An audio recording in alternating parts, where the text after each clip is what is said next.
ജാസ്മിനെ സാക്ഷിയാക്കി തൻ്റെ വർഷങ്ങളായിട്ടുള്ള ആഗ്രഹം സഫലമാക്കിയിരിക്കുകയാണ് ഗബ്രി. ഒടുവിൽ ഞാനത് സ്വന്തമാക്കി എന്ന് പറഞ്ഞ് പ്രേക്ഷകരെ അറിയിക്കുകയാണ്. ഇപ്പോഴിതാ ഗബ്രിയുടെ യൂട്യൂബ് ചാനലിലൂടെ ജാസ്മിനും ഗബ്രിയും ഒരിക്കൽ കൂടി ഒരുമിച്ച് വന്നിരിക്കുകയാണ്. ജാസ്മിൻ സോഷ്യൽ മീഡിയ രംഗത്തെ സ്റ്റാർ ആണെങ്കിലും ബിഗ് ബോസിൽ നിന്നും പുറത്തിറങ്ങിയതിന് ശേഷമാണ് ഗബ്രി യൂട്യൂബ് ചാനൽ ആരംഭിക്കുന്നത്. ജാസ്മിനുമൊത്ത് തന്നെയായിരുന്നു ഗബ്രി തൻ്റെ ചാനലിലെ ആദ്യ വീഡിയോ ചെയ്തത്.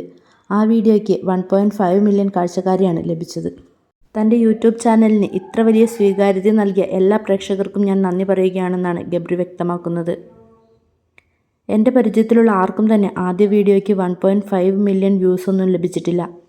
1.3K എന്നതിൽ നിന്നും 77Kയിലേക്ക് സബ്സ്ക്രൈബർമാരുടെ എണ്ണം ഉയർന്നതും എന്നെ സംബന്ധിച്ച് വലിയ കാര്യമാണ്. പ്രേക്ഷകരോടൊപ്പം തന്നെ ജാസ്മിൻ അക്കാര്യത്തിൽ ഒരുപാട് നന്ദി ഞാൻ പറയുന്നു. ഏറ്റവും പുതിയ എൻ്റെ വീഡിയോയിൽ ഒരുപാട് നാളത്തെ ആഗ്രഹം സാധ്യമാക്കിയ കാര്യമാണ് ഗബ്രി പങ്കുവയ്ക്കുന്നത്. അതിന് ജാസ്മിനും സാക്ഷിയാവുന്നു. കുറച്ച് പൈസ സ്വരുക്കൂട്ടി വെച്ച് ഒരു സാധനം ഞാൻ സ്വന്തമാക്കുന്നതിന് അടുത്ത ദിവസമാണെന്ന്.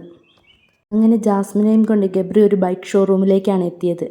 ബൈക്ക് വാങ്ങണം എന്നുള്ളത് തൻ്റെ കുറേ കാലത്തെ ആഗ്രഹമായിരുന്നു. ഇപ്പോൾ ഞാനത് സ്വന്തമാക്കാൻ പോവുകയാണ്.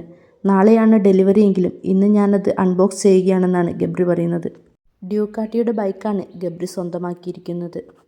എൻ്റെ ജീവിതത്തിൽ ഏറ്റവും മനോഹരമായ ഒരു കാര്യം സംഭവിക്കുമ്പോൾ ജാസ്മിനും കൂടെയുണ്ട് എന്നത് വളരെ എക്സൈറ്റഡ് ആണെന്നാണ് ഗബ്രി പറയുന്നത്.